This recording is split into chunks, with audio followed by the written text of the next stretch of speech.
తెలియకుండానే ఇప్పుడు మాకు తెలుగు ఇండస్ట్రీకి పెద్ద డైరెక్టర్ వచ్చేసారనమాట. థ్యాంక్ యూ అండి. అలా అయ్యి జరిగితే ఎందుకంటే అంత పెద్ద అంటే అంతగా పోల్చుకోవడానికి కూడా మన అర్హులం కాదు. కానీ మేబీ రాఘవేంద్రరావు గారు సునీత గారు మాట్లాడుకొని హీస్ రిఫర్డ్ బై రాఘవేంద్రరావు గారేమో అనుకుంటున్నాము. ఇదంతా ఎలా ఉందంటే మీరు చెప్పేది ఇదొక సినిమాలా ఉంది. మా సినిమా కథ కన్నా అంటే ఇంకో సినిమా కథలా ఉంది ఇది. ఎప్పుడైనా ఏమైనా మాకు తెలియని చిలిపి ఇన్సిడెంట్స్ ఏమైనా జరిగాయా? కొండపైనకి వెళ్ళిపోయి అటు చూస్తా ఉన్నాం. చూస్తుంటే ఆకాష్ వెనకాల వచ్చాడు. ఇలా చూశాను. చూస్తే ఆయాసం వస్తుంది అనమాట తనకి. కింద చూస్తే కెమెరా వాళ్ళందరూ వస్తున్నారు పైనకి కెమెరాలు తీసుకొని. ఆకాష్ని ఇలా చూస్తే ఇలా చూసి ఇక్కడ సార్ ఫ్రేము అన్నాడు. కాదు బాబు, నేను ఏదో పాస్ పోసుకోవడానికి వచ్చిన, మీరెందుకు వచ్చారు ఇక్కడికి అంటే, తను ఒక్కసారి అంటే చూసిన చూపు ఖచ్చితంగా కొట్టేస్తున్నాను అనుకున్నా. కానీ ఇట్లా కిందికి చూస్తే కెమెరా వాళ్ళు, జిమ్మి వాళ్ళు అందరు ఎత్తుకొని వస్తున్నారు పైనకి. ఇంకా అప్పుడు అతనికి అనిపించింది వాళ్ళే ఏమనుకోలేకపోతే నేను ఉత్తిగా నడిచి వచ్చిన నాకెందుకు వస్తుంది కోపం అనుకున్నాడేమో. కింద కూర్చొని నవ్వి పడిపోయాడు. ఇక నమస్తే, వెల్కమ్ టు హిట్ టీవీ. నేను శ్వేత. ఈరోజు మనతో పాటు సడన్ గా వచ్చేసేసి పెద్ద హిట్ కొట్టిన సర్కార్ నౌకరీ మూవీ డైరెక్టర్ గంగనమణి శేఖర్ గారు ఉన్నారు. నమస్తే శేఖర్ గారు. మీ ఇనిషియల్ కరెక్ట్ చెప్పానా? ఎందుకంటే ఏ ఇంటర్వ్యూ చూసినా కానీ మీ ఇనిషియల్ తో చాలా మందికి ప్రాబ్లం అవుతుంది. అవునండి, రీటేక్లు కూడా అయ్యాయా? బట్ నాది ఫస్ట్ టేక్ సార్. అసలు ఏమి రీటేక్ లేదు. First time. థ్యాంక్ యూ అండి. నాకు పేరు ఇవ్వకపోయినా ఇంటి పేరు కరెక్ట్ పలికారు. ఓకే సార్, ఎలా ఉన్నారు? బాగున్నానండి. ఎక్స్పెక్ట్ చేశారా మూవీ ఇంత పెద్ద హిట్ అవుతుందని? అంటే మంచి సినిమా అనేది అయితే ఎక్స్పెక్ట్ చేసాం, అలాగే రాసాము. బట్ మేము అనుకున్న దానికన్నా కొంచెం ఎక్కువ అయ్యేసరికి అది ఎలా తీసుకోవాలో కూడా అర్థం కాలేదు. అంటే కొన్నిసార్లు నేను ఎక్స్పెక్ట్ చేయని పీపుల్స్ నుంచి, అంటే ఎప్పుడు ఎక్స్పెక్ట్ చేయని పీపుల్స్ కూడా రికగ్నైజ్ చేసి ఫోన్ చేసి టెక్స్ట్ పెట్టడం అనేది వెరీ హ్యాపీ. ఎలా అంటే రికగ్నైజ్ చేయలేని పీపుల్ అంటే ఇండస్ట్రీలో కొంతమంది పెద్దవాళ్ళు అంటున్నారా?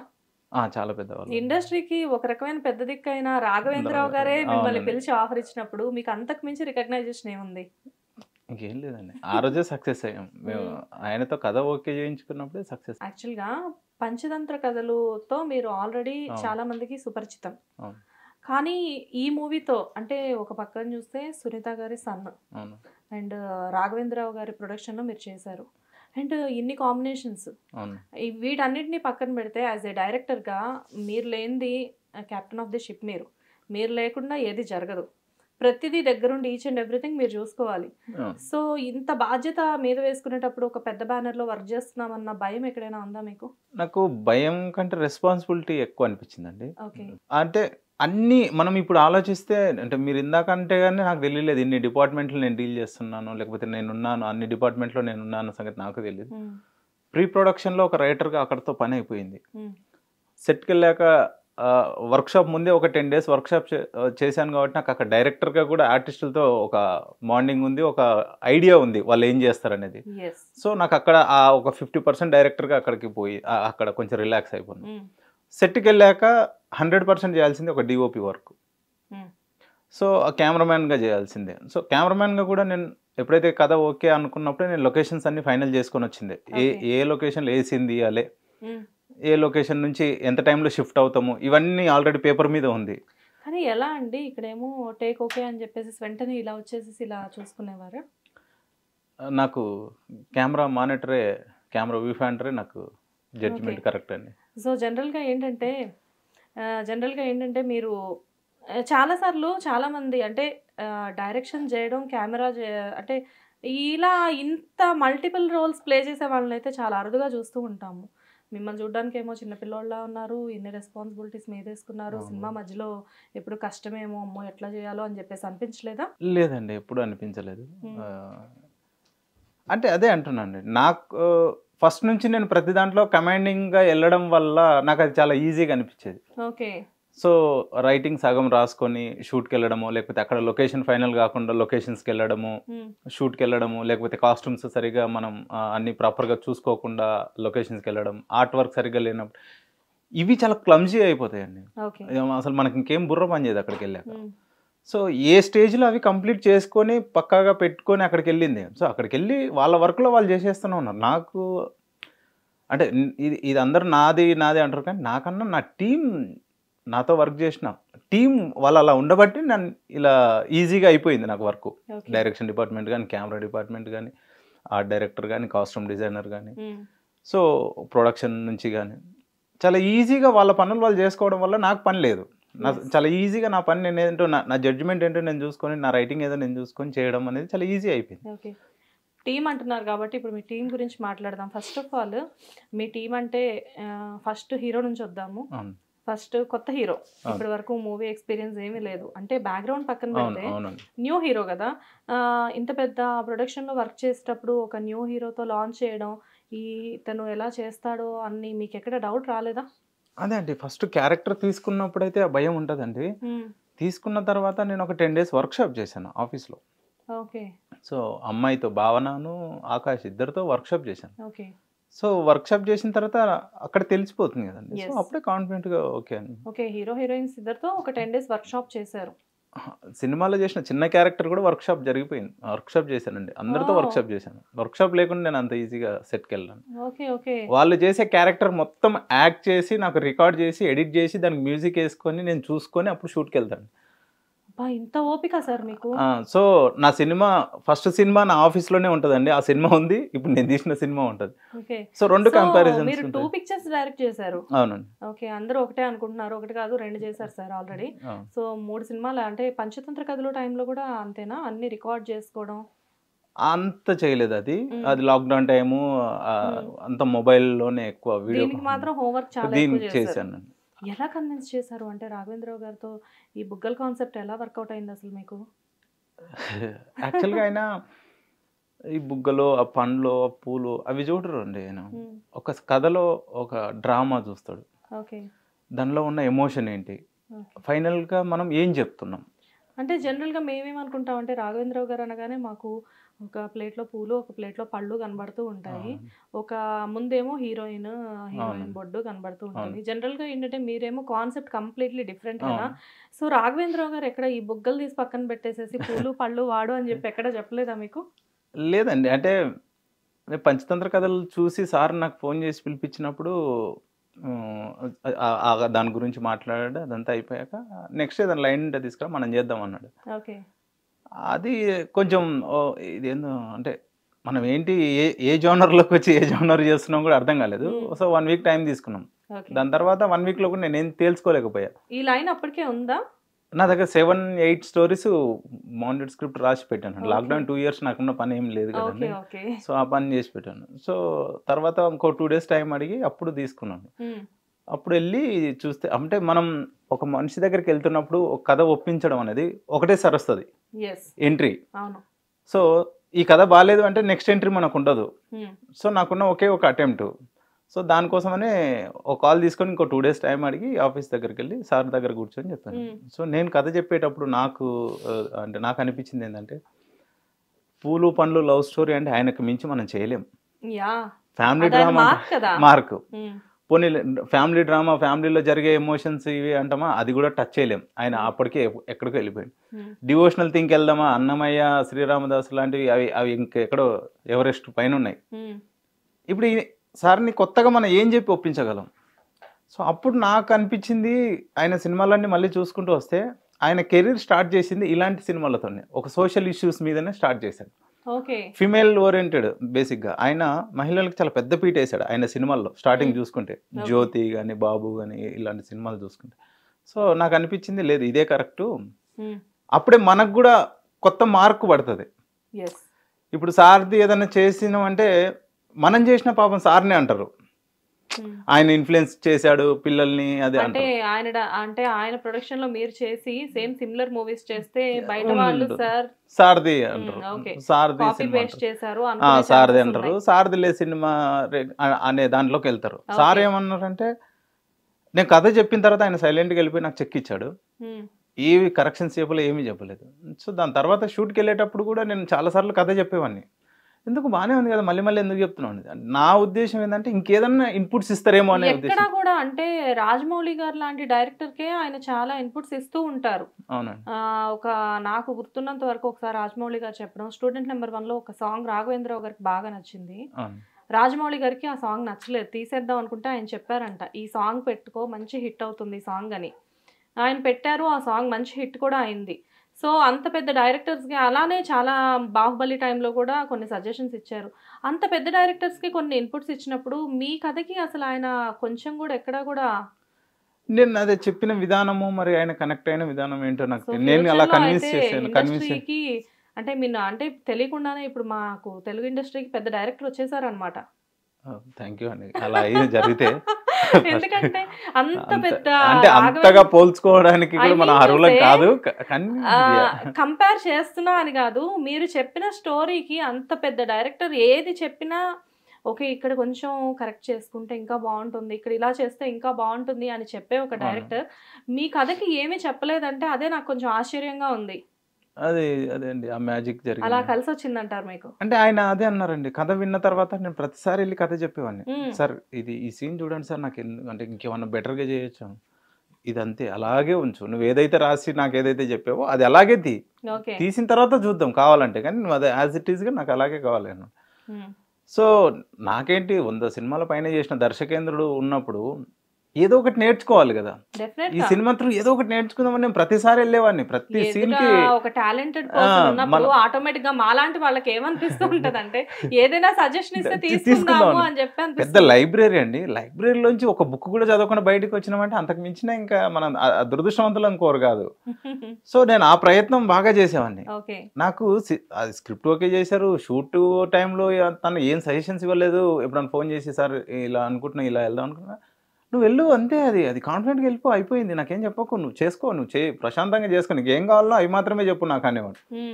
షూట్ అయిపోయింది, ఫుటేజ్ పంపించిన తర్వాత ఒక 20 days అయింది అప్పటికి.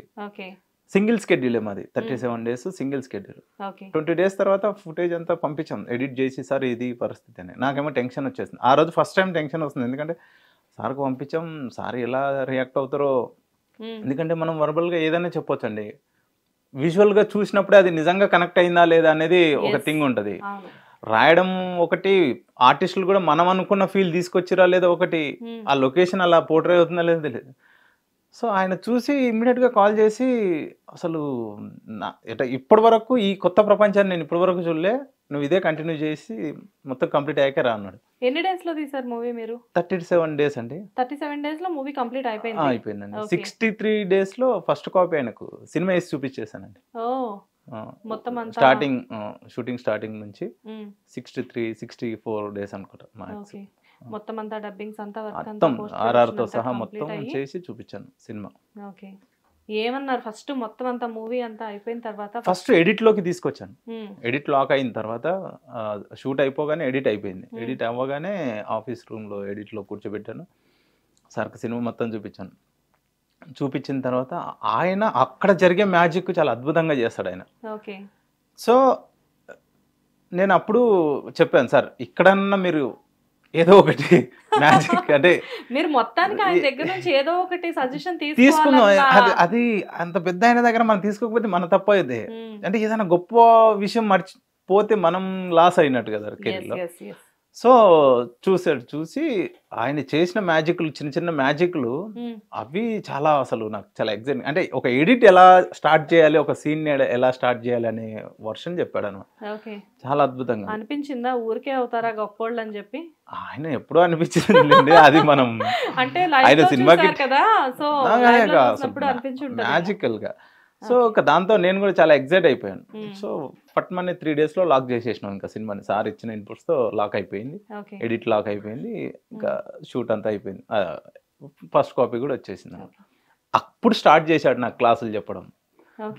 ఆ 2 months నేను సినిమా మార్కెట్ అయ్యే 2 months ఉంది కదండి, అప్పుడు నేను ఎవ్రీడే లోపలికి వెళ్ళడం, ఆయన ఎక్స్పీరియన్సెస్ షేర్ చేసుకోవడం, ఆయన సినిమాని చూసే విధానం, కథ రాసేటప్పుడు, అవి నాకు ఆ 2 months అనేది ఇంకా లైఫ్ లో మర్చిపోలేదు. జనరల్ గా ఆయన చాలా తక్కువ మాట్లాడతారు కానీ మీతో నాతో చాలా బాగా. అండ్ ఇంకా చూసుకుంటే హీరో ఆకాష్, ఎందుకు మీరు ఆకాష్ గారినే ఎందుకు సెలెక్ట్ చేశారు ఈ మూవీకి? అంటే మీకు ఎవరైనా చెప్పారా ఆకాష్ని లాంచ్ చేయాలనుకుంటున్నారు, ఆకాష్ని మీ చేతులతో లాంచ్ చేయమని కానీ, లేకపోతే రాఘవేంద్రరావు గారు ప్రొడ్యూసర్ అని చెప్పేసి అలా మీకు ఎవరైనా చెప్పారా? లేదండి, అంటే ఇది ఒక విచిత్రమైన కలయిక. నాకు మ్యూచువల్ ఫ్రెండ్ చైతన్య ఒక అమ్మాయి ఉంది, తను ర్యాండమ్గా ఒక 10-15 ప్రొఫైల్స్ పంపించింది. చాలా మంది ఆడిషన్స్ లాంచ్ చేద్దాం అనుకున్నప్పుడు రాఘవేంద్రరావు గారికి చెప్పాను, సార్ కొత్త వాళ్ళతోనే వెళ్దాం సార్ ఇది, ఎందుకంటే ఆల్రెడీ చేసిన హీరోలు అయితే వాళ్ళ ప్రీవియస్ ఫిలిం ఇంపాక్ట్ దీని మీద ఉంటుంది, ఆ ఫ్రెష్ లుక్ రాదు, సో ఎలాగో మనం చిన్నగానే చేద్దాం అనుకుంటున్నాం కదా, ఇలా కొత్త వాళ్ళకి వెళ్దాం అంటే ఓకే నీ ఇష్టం నువ్వు ఏదనుకుంటే అదే చేయి అన్నది. ఇచ్చేసారు. ఎందుకో అంటే అక్కడ నాకు అర్థమైంది ఏంటంటే నరేషన్లో ఆయన క్లియర్ కట్గా అర్థమైపోయింది విత్ షార్ట్స్తో, అంటే ఆ షార్ట్ డ్యూరేషన్ ఎంత ఉంటుందో కూడా చెప్పేసిన కొన్ని దాంట్లో, ఈ సీన్ డ్యూరేషన్ ఇంతే ఉంటుంది సార్, ఇంతలో ఇది చేస్తున్నాం అనేది. సో ఇంకా ఆయన క్లియర్గా ఉన్నందుకేమో వదిలేశారు. సో నువ్వు చెయ్యి నేను చూద్దాం అన్నట్టుగా ఉన్నా. సో అప్పుడు కొత్త వాళ్ళకి వెళ్ళినప్పుడు ఈ ప్రొఫైల్స్ వచ్చాయి, చైతు పంపించిన ప్రొఫైల్లో ఈ అబ్బాయిని చూసాను. నాకు నేను రాసుకున్న కథకి ధనుష్ కానీ రాజ్ కుమార్ రావు గారు కానీ లేకపోతే ఆయుష్మాన్ ఖురానా ఈ ఫిగర్స్ ఉండే నాకు బ్రెయిన్లో. సో ఈ ఫిగర్సే కావాలి. సో ఇలా వెళ్దాం అనుకున్నప్పుడు ఎగ్జాక్ట్గా నాకు అలాగే కనపడ్డాడు. సో ఆ అమ్మాయికి మళ్ళీ ఈ ప్రొఫైల్ పంపి రేపు ఒకసారి కలుస్తాడేమో అడగమ్మా అంటే కలుస్తా అని చెప్తే ఇద్దరం కలిసి ఒక హోటల్లో ఒక కాఫీ షాప్లో కలిసాం, క్యాజువల్గా మాట్లాడుకున్నాం. అంటే ఒక నిమిషం, ఆ అమ్మాయికి తెలుసు నా ప్రొడ్యూసర్ ఎవరో తెలుసు, ఎవరు అబ్బాయి కూడా తెలుసు. ఆ అమ్మాయి మరి మీకు చెప్పలేదా? చెప్పలేదు. నాకు చెప్పలేదు. తను ఎవరనేది మీకు తెలీదు. సో సునీత గారు వాళ్ళ అబ్బాయి నాకు చెప్పలేదు, నా ప్రొడ్యూసర్ రాఘవేంద్రరావు గారు అని ఆ అమ్మాయి కూడా అతనికి చెప్పలేదు. మేమిద్దరమే కలిసాము. ఆ అమ్మాయి జస్ట్ టెక్స్ట్ పెట్టి నెంబర్లు ఫార్వర్డ్ చేస్తే మేము వెళ్ళి కలిసాము అంతే. సో ఆ అబ్బాయి చాలా క్యాజువల్గా మాట్లాడాడు, నేను మాట్లాడాను, లైన్ చెప్పాను. ఆ అబ్బాయి చాలా ఎగ్జైట్ అయిపోయాడు. ఓకే నేను సరే కథకు మాత్రం కనెక్ట్ అయ్యాడు. తర్వాత ప్రొడ్యూసర్ ఎవరో చెప్దామని నేను అది అలా పక్కకు పెట్టించాను. దాని తర్వాత ఆ అబ్బాయికి మళ్ళీ కాల్ చేసి ఏంటి అంటే లేదు భయ్యా చేసేద్దాము, చాలా బాగా నచ్చింది, ఫిక్స్ అయిపోయాను. సో అతనికి కథ చెప్పి ఫొటోస్ తీసుకెళ్లి రాఘవేంద్రరావు గారికి చూపిస్తే ఆయన ఓకే నువ్వు అనుకున్నట్టే ఉంది కదా, పర్ఫెక్ట్గా ఉన్నాడు, పిలిపించి వర్క్ షాప్ ఏదో చేసుకుంటావు చేసేయండి అన్నాడు. సో అప్పుడు ఆ అబ్బాయి వర్క్ షాప్ గురించి ఫోన్ చేస్తే అబ్బాయి అండి ఏమనుకోనంటే సార్ ఒక్కసారి మా మదర్కి కూడా కథ చెప్తారా మీరు, ఇఫ్ డోంట్ మైండ్ అనేది అన్నాడు. నేను అంటే నేనేమనుకున్నా అంటే ఓకే చెప్తాను నాకేం ప్రాబ్లం లేదు, బట్ ఆవిడ సినిమా మీద అంత అవగాహన ఉందో లేదో తెలీదు, ఇలాంటివి ఎలా సో దీన్ని ఎలా రిసీవ్ చేసుకుంటుంది. సో అంటే తనకి అతను మిమ్మల్ని కలిసిన మీట్స్ లో కూడా ఎక్కడ హూ ఇస్ అనేది ఎవరు ఏం చెప్పలేదు. ఓకే సో ఒక చిన్న అంటే మేము కూడా కన్ఫ్యూజ్ అవుతున్నాం. సో నాకు అప్పుడు చెప్తే భయ్యా నేను చెప్తాను ప్రాబ్లం లేదు, నేను ఎంతమందికైనా నరేట్ చేస్తాను, కానీ ఆవిడకి సినిమా మీద అంత అవగాహన ఉందా, 96 బ్యాక్గ్రౌండ్ దాని మీద అవగాహన ఇవన్నీ ఉండాలి కదా, లేకుండా ఈ కథ చెప్తే ఆవిడ బూత్ అనుకొని మళ్ళీ మీ పేరెంట్స్ ఎలా రియాక్ట్ అవుతారో తెలీదు అది అంటే లేదు మమ్మీకి సినిమా మీద బాగా పట్టుంది అది ఇది అని తను చెప్పాడు. అప్పుడు పేరు కూడా వాడలేదు, ఎందుకంటే తను నాకు తెలుసు అనుకున్నాడు అంటే పేరు కూడా చెప్పలేదు. సరే అని నేను ఫోన్ పెట్టేసినాక చైతు అని నాకు ఎవరైతే పరిచయం చేశారో అమ్మాయికి చేశాను. ఏంటమ్మా వాళ్ళ అమ్మకు వాళ్ళ నాన్నకి వీళ్ళందరికీ చెప్పమంటారు ఏంటి వీళ్ళు, సరే నేను చెప్పడానికి రెడీయే కానీ వాళ్ళు ఎంతవరకు ఒక డైరెక్ట్ అనేసరికి అక్కడ ఏమనిపిస్తుంది అంటే వచ్చిందే ఫ్రెషర్ కదా అబ్బాయి మళ్ళీ కాదు నేను అదే ఈ అమ్మాయితో మాట్లాడి నేను చెప్తాను వాళ్ళ ఫ్యామిలీ మొత్తం కూర్చోబెట్టి చెప్తాను, నాకు ప్రాబ్లం లేదు, కానీ ఈ కంటెంట్ వాళ్ళు ఎలా రిసీవ్ చేసుకుంటారో తెలియదు, వాళ్ళకి సినిమా మీద ఎంతవరకు అవగాహన ఉందో తెలియదు. గూగుల్ కాన్సెప్ట్ అనేసరికి కొంచెం భయపడతారు తెలియని వాళ్ళైతే, అబ్బాయి ఫస్ట్ సినిమా ఇలాంటి సినిమా తీస్తే బయట భయం ఉంటది. సో అంటే ఆకాష్ వచ్చిన అపీరియన్స్ అయి చూసి వాళ్ళు ఒక ఫ్యామిలీ ఒక రేంజ్ ఫ్యామిలీ అనేది అయితే అర్థమైంది నాకు. అతని ఎకనామికల్ కానీ అతని బ్యాక్గ్రౌండ్ కొంచెం ఏదో పెద్దదే అనేది అయితే తెలుసు, కానీ సినిమాదని నాకు తెలియదు. అప్పుడు చైతికి ఫోన్ చేసి అమ్మాయి ఏంటి ఇట్లా అబ్బాయి వాళ్ళ మదర్కి ఇట్లా నరేట్ చేయమంటున్నారు ఏంటి అని అంటే చెయ్యండి, మనం గనక సునీత గారిని ఒప్పించినామంటే ఇంక మనకు తిరుగుండదండి, ఆవిడ అసలు క్రిటిక్స్ తెలుసు కదా అది ఇది అంటే. సునీత గారు అంటారు ఏంది ఎవరన్నా సునీత గారు అంటే వాళ్ళ అబ్బాయే మనకు వచ్చింది, సునీత గారు వాళ్ళ అబ్బాయి అన్నాడు. ఇప్పుడు నాకు పెద్ద ట్విస్ట్ ఏంటంటే సునీత గారి పేరు చెప్పగానే రాఘవేంద్రరావు గారు ఒక ఐడియా వచ్చేస్తుంది, నేను ఏదైతే ఊహించినా అదే మాట్లాడినాడు ఆయన కూడా. వాళ్ళకి మంచి ర్యాపోస్ ఉంటాయి కదా. నేను అప్పుడు అవునండి నేను అప్పుడు వెళ్ళి ఆయనకు చెప్పాను, సార్ ఇలా ఈ అబ్బాయి మన నిన్న అనుకున్న అబ్బాయి సునీత గారు వాళ్ళ అబ్బాయి అంట సార్ అనగానే అలా పెట్టేసి ఇలా నన్ను అలాగే చూశాడు. చూసి ఏంటమ్మా మనం తీసే కాన్సెప్ట్ ఓకే, మనం చాలా గొప్ప సినిమా తీస్తున్నాం అని మనం గత వారం రోజుల నుంచి మనం డిస్కస్ చేస్తున్నాం బాగానే ఉంది, సునీత గారు అంటే వాళ్ళ అబ్బాయిని ఏ హీరో కంటే ఒక ఫైట్లు పాటలు అలా లాంచ్ చేద్దాం అనుకుంటారు, ఇలా చేయడం మరి అది ఎంతవరకు కరెక్ట్, ఆవిడేమనుకుంటుందో ఇలా నాకు తెలీదు అన్నాడు. అంటే ఇంకా అప్పటికి సార్తో నాకు అంత ర్యాపలేదు, నేనేమో ఏం చేయాలని అర్థం కాని పరిస్థితి. అంటే ఆల్రెడీ నేను ఓకే చేయించుకున్నాం కదా, మళ్ళీ నో అని సరే సార్ అని చెప్పి కాసేపు అటు తిరిగిన. సార్ కూడా లంచ్ వరకు నాతో ఏం మాట్లాడలే. లంచ్ తర్వాత పిలిచి నేను సునీతకు ఫోన్ చేస్తాను, నువ్వైతే నరేషన్ ఇవ్వు, నచ్చింది అంటే అప్పుడు చూసుకుందాం అన్నారు.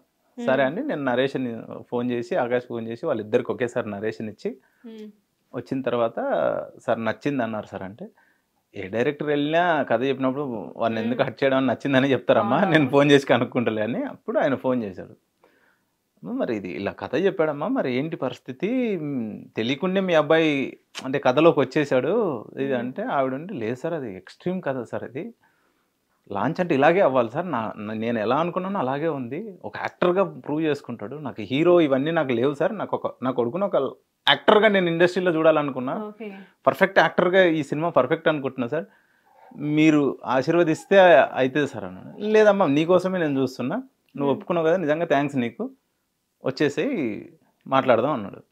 ఇంకా రాగానే ఇంకా అది అలా స్టార్ట్ అయిపోయింది. జనరల్గా ఇక్కడ మేమందరం ఏమనుకుంటున్నాం తెలుసా, అటు చూస్తే రాఘవేంద్రరావు గారు, ఇటు చూస్తే సునీత గారు, అండ్ మధ్యలో హీరో ఆకాష్. మేబీ రాఘవేంద్రరావు గారు సునీత గారు మాట్లాడుకొని హీఈస్ రిఫర్డ్ బై రాఘవేంద్రరావు గారేమో అనుకుంటున్నాము. ఇదంతా ఎలా ఉందంటే మీరు చెప్పేది ఇదొక సినిమాలా ఉంది, మా సినిమా కథ కన్నా అంటే ఇంకో సినిమా కథలా ఉంది ఇది. డెఫినెట్ గా యాక్చువల్గా ఏంటంటే ఇది వినడానికి కూడా మీన్ అంటే ఇది నిజంగానా ఇంత జరిగింది ఆ బ్యాక్గ్రౌండ్ లో అనిపిస్తుంది అనమాట. వాళ్ళిద్దరికి మధ్యలో నేను అంటే కొన్నిసార్లు అంటాం కదండి, ఆ కథకి ఏం కావాలో అది అదే లాక్కెళ్ళిపోతుంది అనేది. సో అది అలా ప్లస్ అయింది. సునీత గారు కూడా మేము ఏ టైంలో ఏది అడిగినా, నేను ఆకాష్ ఏదైనా ప్రమోషన్స్కి సంబంధించింది మ్యాంగో మీడియా నుంచి ఏదైనా అడిగినా కూడా ఇమ్మీడియట్గా రన్ చేసేవాళ్ళు. వాళ్ళు కూడా నన్ను క్వశ్చన్ చేయలే ఈ రోజు వరకు, ఎందుకు ఇలా ఉంది, లేకపోతే సినిమా చూపిస్తారా, మాకు ఎప్పుడు చూపిస్తారు, ఇది ఎలా చేశారు, అలాగే లేకపోతే ఇది మారుస్తారా అది మారుస్తారా, ఏదీ లేదు. నేను ఏదైతే నరేట్ చేశారో అదే యాస్టీజ్కి వచ్చేసరికి ఆవిడ అనుకున్న పని మంచిదైతే పంచభూతాలు సైతం సహకరిస్తాయి అనేది మీ విషయంలో నిజమైంది అనమాట. అంటే చాలా ఆర్గానిక్ గా రాసామండి. సో దాన్ని అంటే ఎవరు అందరూ అంటే నేను చాలాసార్లు అడిగాను, అంటే మీరు ఒక మాటనే చెప్పి దీన్ని ఏదో ఒకటి మార్చించవచ్చు, అది చాలా ఈజీ థింగ్ అది. ఎందుకంటే మీరు చెప్తే నేను సరే 10 కాకపోయినా ఒకటైనా వింటాం, ఏదో ఒక రకంగా మారుస్తాం కదా అనేది ఉండే ఆప్షన్. వాళ్ళు లేదు, దాన్ని టచ్ చేయాలంటే మేము ఫస్ట్ నుంచి మళ్ళీ మాకు అది ఎక్కడి నుంచి టచ్ చేయాలో కూడా తెలియలేదు ఆ కథని. ప్యాక్డ్గా ఉండిపోయింది అది. జనరల్గా మేము మూవీ చూసినప్పుడు తను ఏదో కొత్త హీరో అన్న ఫీల్ రాలేదు ఎక్కడ కూడా. అండ్ హీరోయిన్ కూడా చాలా బాగా చేసింది భావన. కంప్లీట్ గా అంటే అదేదో ఆల్రెడీ ఎక్స్పీరియన్స్డ్ పీపుల్ చేసిన మూవీలా ఉంది. బట్ ఇద్దరు కూడా న్యూ యాక్టర్స్ కదా. మీకు అంటే అసలు ఎలా అంటే మీకు పర్సనల్ గా ఎలా అనిపించింది వాళ్ళిద్దరు యాక్టింగ్? ఇప్పుడు ఆకాష్ గారి గురించి ఆల్రెడీ మీరు చెప్తున్నారు. ఆకాష్ చాలా ఎక్స్ట్రీమ్ అండి, తను చాలా గొప్ప పేషెన్సీ కూడా చాలా చాలా ఇంపార్టెంట్ అండి. సహనం చూసినప్పుడు సెట్కి వచ్చాక అందరం ఈక్వల్ అండి. ఆయన అలాగే క్రియేట్ చేసి అంటే ఆయన అలాగే ఉండేవాడు, మేము అలాగే ఉండేవాళ్ళం, సెట్ కూడా అలాగే ఉండేదండి. ఎవరికి ఇక్కడ ఒకరు పెద్ద ఒకరు చిన్న ఉండేది కదా, అవుట్డోర్ కదండి. 37 days అంటే ఆల్మోస్ట్ 40 days మేము ఉన్నది.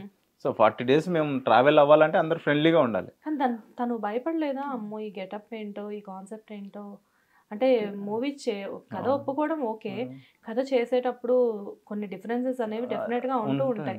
ఇలాంటివి చేసేటప్పుడు డైరెక్టర్ గారు కొంచెం ఇలాంటి కాన్సెప్ట్ లేదండి, ఆవిడ నాకు చాలా స్ట్రాంగ్ గానే చెప్పింది, సార్ మీరు ఏదనుకున్నారో అది మాత్రమే తీయండి, ఎండలో కష్టపడుతున్నాడనో లేకపోతే సైకిల్ ఇలా తొక్కుతున్నాడని అలా ఏం అనుకోకండి, తను కష్టపడగలడు, తనకు చిన్నప్పటి నుంచి ఏం సున్నితంగా ఏం పెంచలేదు మేము, తనకు హార్డ్ వర్క్ ఏంటో తెలుసు, ఎక్కడ ఎలా పని చేయాలో కూడా తెలుసు అండి, మీరు మీ కథకి ఏదైతే ఉందో అది పర్ఫెక్ట్గా చేయించుకోండి, మీరు బ్రెయిన్లో ఏమీ పెట్టుకోకండి, మిమ్మల్ని పూర్తిగా నమ్ముతున్నాం అని చెప్పి వాళ్ళు ఆ రోజు ఫస్ట్ రోజే చెప్పారు, ఓపెనింగ్ రోజు. సో సెట్లో కూడా ఆకాష్ గారు కొన్ని షార్ట్స్ చూస్తే అవి అసలే రోడ్లు ఉండవు మేము తీసుకున్న లొకేషన్స్కి, అందులో సైకిల్తోనే ట్రావెల్, మొత్తం సైకిలే. సో అవి మేము ఎక్కడో 1 kilometer దూరంలో కింద ఆల్మోస్ట్ 1 kilometer ఉంటుంది, వాకీ టాకీలో చెప్పాలి అనమాట. ఒకసారి టేక్ అంటే మళ్ళీ సెకండ్ టేక్ వెళ్ళాలంటే అక్కడ నుంచి సైకిల్ తోసుకుంటూ వచ్చి మళ్ళీ ఇక్కడ నుంచి మళ్ళీ సైకిల్ తొక్కాలి.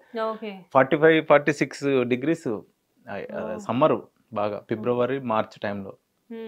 సో అది చాలా గ్రేట్ అండి. అంత మాకు అప్పుడు అనిపించింది అనమాట. అంటే ఒక క్యారెక్టర్ కోసం అంత పడి చేయడం అనేది చాలా గొప్ప విషయం, అది కూడా అదృష్టం. ఇంకా భావన అంటే థియేటర్ ఆర్టిస్ట్ అండి భావన. తనకున్న గొప్పతనం ఏంటంటే మనం స్క్రిప్ట్ ఇచ్చేస్తే మొత్తం యాక్ట్ చేయగలదు, ఫస్ట్ నుంచి లాస్ట్ వరకు ఆవిడ క్యారెక్టర్ మొత్తం. ఆవిడ క్యారెక్టర్ కాదు, పక్కోడు కౌంటర్ కూడా ఆవిడ ఇచ్చుకోగలదు. సో అంత క్యాపబుల్ ఉన్న యాక్టర్ తను. థియేటర్ కదండి, నాన్ స్టాప్గా 4 hours యాక్ట్ చేయగలదు. సో ఆవిడ చాలా గొప్ప యాక్టర్. మా దాంట్లో క్యాస్టింగ్ చాలా అద్భుతంగా అండి. వాళ్ళు అంత బాగా చేశారు కాబట్టి ఈరోజు నాకు ఈ పేరు వచ్చింది. మహాదేవ్ కానీ సెకండ్ క్యారెక్టర్, మహాదేవ్ కానీ సెకండ్ హాఫ్ నిలబెట్టింది ఆ క్యారెక్టర్లు. మధులత కానీ, మహాదేవ్ మధులత పేర్లు ఎక్కడ చూసినా కానీ ఈ రెండు బాగా ట్రెండింగ్ లో ఉన్నాయి ప్రెజెంట్. సో వాళ్ళిద్దరు కానీ ఉండి భరణి గారు ఇచ్చిన కామెడీ టైమింగ్స్ అది అసలు అద్భుతం. మేము అంటే ఒక కామెడీ రాయడం చాలా ఈజీ, దాన్ని ఆర్టిస్టుల నుంచి వస్తే తప్ప దానికి వాల్యూస్ రావు. సో అది ఎక్స్ట్రీమ్ కి తీసుకెళ్ళింది భరణి గారు అండి. అంటే మీరు తీసింది కొత్త వాళ్ళతో అయినా కానీ సినిమా, ఇందాక మీరు చెప్పారు మొత్తం అంతా కొత్త కాన్సెప్ట్ అని చెప్పేసి, కానీ మూవీ వన్స్ చూసిన తర్వాత ఎవరికి కూడా ఈ మూవీ కొత్త వాళ్ళతో తీశారు, ఈ మూవీ కాన్సెప్ట్ కొత్తది అని చెప్పి ఎవరికి తెలియదు. అంటే కొత్త వాళ్ళు ఎవరైనా నిజంగా చూస్తే అదర్ లాంగ్వేజెస్ లో కానివ్వండి, లేకపోతే ఇక్కడ అందరికీ సినిమా ప్రపంచం గురించి తెలియదు. ఆ హీరో ఎవరో ఆల్రెడీ ఉన్న హీరోనే అనుకుంటారు, ఇండస్ట్రీలో ఉన్న హీరోయినే అనుకుంటారు. ఆ విధంగా వాళ్ళు యాక్ట్ చేయడం జరిగింది మూవీలో. మీరేమంటారు దానికి? నిజం, నేను అదే అంటున్నాను. వాళ్ళు అంత బాగా చేశారు కాబట్టి నేను ఈరోజు నిజంగా ఇంత హ్యాపీగా ఉన్నాను. వాళ్ళు టెక్నీషియన్స్ కానీ యాక్టర్స్ కానీ వాళ్ళు చాలా 100% వాళ్ళు ఇచ్చారండి. కానీ మీరు ఫిక్స్ అయిపోయి ఉంటారు కదా బ్రెయిన్లో స్ట్రాంగ్గా, మూవీ ఆల్రెడీ అంటే ముందే మీరు చూస్తారు కాబట్టి డెఫినెట్గా మంచి విజయం సాధిస్తుంది మూవీ అని చెప్పి మీరు అనుకుని ఉంటారు కదా. విజయం అంటే చిన్న సినిమాలు ఇలాంటి సోషల్ ఇష్యూస్ మీద తీసేది, ఎకనామికల్ విజయం ఎంత వస్తుంది అనేది మనకు బ్రెయిన్లో ఉండదండి. కానీ మంచి సినిమా అనేది అయితే నేను ఫస్ట్ నుంచి అందరికీ చెప్పే ఒకే ఒక వర్డ్, మంచి సినిమా అయితే తీస్తానండి, మంచి సినిమా అయితే వచ్చిందండి, మంచి సినిమా అయితే చూపిస్తానండి, ఇవే పదాలు వాడుతూ వస్తాను. సో నేను మంచి సినిమా అనేది బ్రెయిన్లో ఉండేది. కానీ గొప్ప సినిమా స్టేజ్కి ఈరోజు వెళ్ళడం అనేది, ఆయన ఈరోజు గురువుగారు అదే అన్నారు, నువ్వు మంచి సినిమా తీస్తాను, ఇప్పుడు నాకే గొప్ప సినిమా చూపించావు నువ్వు అనేది. సో అది అంటే స్క్రిప్ట్ చెప్పినప్పుడు నా మీద ఏ ఒపీనియన్ ఉందో ఈ రోజు సినిమా రిలీజ్ అయినా కూడా నా మీద అదే ఒపీనియన్ ఉంది. సో ఈ రోజు ఆయనకు వేరే ప్రొడ్యూసర్లు వాళ్ళ ఫ్రెండ్ సర్కిల్లోను ఇంకా పెద్ద పెద్ద ప్రొడక్షన్ హౌస్ నుంచి సార్కి ఫోన్ చేసి నా గురించి అడిగి నా నెంబర్లు అడుగుతున్నప్పుడు ఆయన అసలు పిలిచి నిన్న హగ్ చేసుకుని షాలో కప్పి బొక్కే ఇచ్చినప్పుడు అది బిగ్గెస్ట్ అచీవ్మెంట్. అవునండి. అంటే మా భయం ఏంటంటే అండి, అంత పెద్ద ఆయన మాకు అవకాశం ఇచ్చినప్పుడు ఆయనకు పేరు తీసుకురాకపోయినా సరే ఆయన పేరు డ్యామేజ్ చేయకుండా ఉంటే చాలా అనుకుని భయంతో ఉన్నోళ్ళం మేము. ఎందుకంటే అందరికీ ఆయన అంటే దేవునితో సమానం సినిమా ఇండస్ట్రీలో. ఆయనకి ఎక్కడ ఏ చెడ్డ పేరు వస్తుందో మా వల్ల, మేము ఎలా బిహేవ్ చేయడం వల్లనో ఇంకో రకంగా ఆయనకి ఎక్కడ చెడ్డ పేరు వస్తుందో అనే భయం అయితే ఉంటుంది కదండి. సో ఈరోజు ఆయన అంటే మళ్ళీ నాకు గౌరవాన్ని తీసుకొచ్చినావు అంటే చాలా రోజుల తర్వాత నాకు మళ్ళీ ఫోన్లు రావడం అనేది చాలా హ్యాపీగా అనిపించింది అని చెప్పినప్పుడు అంతకు మించిన ఆనందం ఉంటుంది. అండ్ ఇంకొక విషయం, యాక్చువల్గా ఇది నా క్యూరియాసిటీ కొద్దీ నేను అడుగుతున్నాను ఈ విషయాన్ని. జనరల్గా మూవీ చూసినప్పుడు కానివ్వండి, లేకపోతే ఫస్ట్ ట్రైలర్ మీరు ఎప్పుడైతే లాంచ్ చేశారో ట్రైలర్ చూసినప్పుడు కానీ మీరు ప్రతి చోట కూడా వాళ్ళకి కన్వే చేసేటప్పుడు పెద్ద రోగం అని చెప్పేసి చెప్తూ ఉంటారు. యాక్చువల్గా దాని పేరు తెలిసిందే అందరికీ, అది హెచ్ఐవి రిలేటెడ్ కాబట్టి. హెచ్ఐవి రిలేటెడ్ ఏముంది అందులో, ఇంకా ఊళ్ళలో తెలియని వాళ్ళు ఎయిడ్స్ అంటారు దాన్ని. మనకు తెలుసు కాబట్టి ఎయిడ్స్ అని అనకుండా హెచ్ఐవి అని చెప్పేసి అంటున్నాము. ఓకే, కాకపోతే ఏంటంటే పెద్ద రోగం అని చెప్పేసి దాన్ని ఎందుకు ఆ పదాన్ని వాడకుండా ఎక్కువగా ఒక్క చోట వాడినట్టున్నారు కదా ఎయిడ్స్ అని. వాడాము, స్టార్టింగ్ లో జనాలకు అర్థం కావడానికి వాడాము, దాని తర్వాత వాడలేదండి ఆ పదాన్ని రీప్లేస్ అంటే ఎందుకు పెద్ద రోగం అని చెప్పేసి అన్నారు, కానీ ఆ వర్డ్ అనేది ఎక్కడ ఎందుకు యూజ్ చేయలేదు మీరు? ఇప్పుడు కరోనా టైంలో కరోనా అనకుండా చాలా మంది మహమ్మారి అనే వర్డ్ ఎక్కువ యూజ్ చేశారు, మీకు ఐడియా ఉంటే. సో ఎప్పుడైనా ఇంగ్లీష్ వర్డ్స్తో హెచ్ఐవి కానీ ఎయిడ్స్ అనే పదాలు కనుక ఎప్పుడైతే ఉంటాయో అది మనది కాదు అనే దాంట్లో మన నేచర్, మనం ఎప్పుడు ఆ సాంప్రదాయం మనం ఎప్పుడు ఉంది మనకి. సో అప్పట్లో 96 లాంటి ఆ టైంలో హెచ్ఐవి ఎయిడ్స్ అనే పదాలు అదేదో పలకడానికి కూడా రాక, లేకపోతే అదేదో మనది కాదులే అది ఎక్కడదో ఏంటో ఆడేదో ఊరు పేరు చెప్తున్నాడో కూడా తెలియని లాంగ్వేజ్ అది. ఎస్. సో అందుకే దాన్ని జనాలకి అడాప్ట్ చేసుకోవడానికి, అంటే మనం ఎఫెక్ట్ అవుతున్నామని చెప్పడానికి చాలా ఈజీ వర్డ్ వాడేవారు. దాన్నే పెద్ద రోగం. ఆ రోజుల్లో ఏ రోగానికి ఏ పేరు ఉందో వాళ్ళకి తెలియక కలరా వచ్చినా, మసూచి వచ్చినా, ఇంకే రోగం వచ్చినా వాళ్ళు పెద్ద రోగం అనే పేరు పెట్టుకునేటోళ్ళు. సో అలాంటి కేటగిరీలోనే ఇది ఉంటుంది కాబట్టి పెద్ద రోగం అనడం వల్ల ఏమవుతుందంటే మన అనే ఫీలింగ్ వస్తుంది. ఆ వర్డ్ మంది. జనరల్ గా ఊళ్ళో ఒకప్పుడు పెద్ద రోగం అంటే ఇంకా ఆ రోగం వచ్చిన వాళ్ళు బతకరు, చచ్చిపోతారు అన్నట్లు ఉండేది. అవును. దానివల్ల ఏంటంటే ఊళ్ళో పెద్ద రోగం వచ్చిందంటే అమ్మో పెద్ద రోగం వచ్చిందంట. ఆ పెద్ద రోగం ఏంటి అనేది నిజానికి. అవునండి, ఊరు బయటికి తీసుకెళ్లి పెట్టేవాళ్ళు పెద్ద రోగం. ఇప్పుడు మొన్న కరోనా వచ్చినప్పుడు కూడా నేను ఆ వర్డ్ విన్నా. కరోనా వచ్చినప్పుడు కూడా చాలా మందిని మొదట్లో తెలియనప్పుడు కరోనా వచ్చిన వాళ్ళని సపరేట్ గా వాళ్ళని ఐసోలేషన్ చేయడం, వాళ్ళు నిజంగా ఎక్స్పైర్ అయితే వాళ్ళని తీసుకెళ్లి సపరేట్ గా వాళ్ళకి క్రిమిషన్స్ అన్ని చేయడం, ఇలాంటివన్నీ జరుగుతూ ఉండేవి. అదే అండి, అది చాలా మనము చాలా సార్లు అనుకుంటాము మనం చాలా గొప్పగా ఎదుగుతున్నాము అది అని, కానీ నేచర్ మనకి ఎప్పుడు ఒక ఇండికేషన్ ఇస్తూనే ఉంటుంది. మీరు చాలా అంటే మనం దాని మీద మనం చూపించే ప్రభావానికి ఏదో ఒక రోజు మాత్రమే అది పర్ఫెక్ట్ రిఫ్లెక్ట్ కొడుతుంది. చాలా మంది నేచర్ అంటే నేచర్ అమ్మ లాంటిది అనుకుంటారు, కానీ అమ్మకు కూడా కోపం వస్తుందండి. సో ఆ నేచర్ రిఫ్లెక్ట్ అయినప్పుడు ఎఫెక్ట్ అవుతారు జనాలు, చాలా భయంకరంగా అవుతారు. చూసాం, కల్లారా చూసాం మనం.